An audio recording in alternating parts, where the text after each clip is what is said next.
Les Auvergnats sont censés être radins et les Bretons têtus.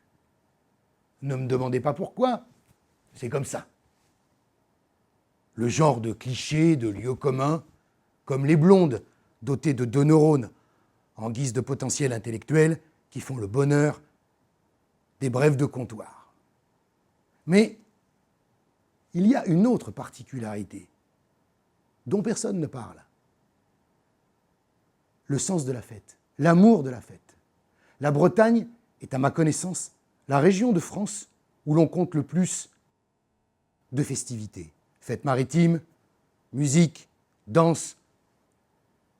Historia et Ouest France ont voulu savoir pourquoi. Essayer de comprendre l'origine, non seulement du goût de la fête, mais de cette passion des rassemblements, des veillées, des pardons, qui remontent souvent très loin dans l'histoire.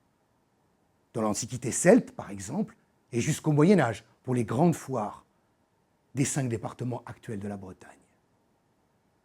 Le numéro que nous vous proposons parle évidemment au grand public et relate l'histoire et l'évolution dans le temps de ces grandes fêtes.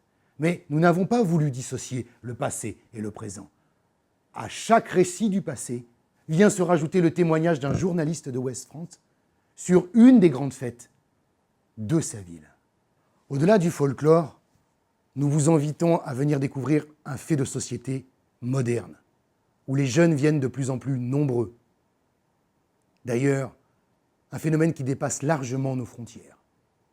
Un exemple, les fest-noz s'exportent jusqu'en Chine. Le festival interceltique de l'Orient attire de plus en plus nos voisins européens. D'où viennent les fêtes bretonnes? Depuis les pardons jusqu'aux vieilles charrues, un numéro exceptionnel co-signé par Historia et Ouest France à découvrir actuellement.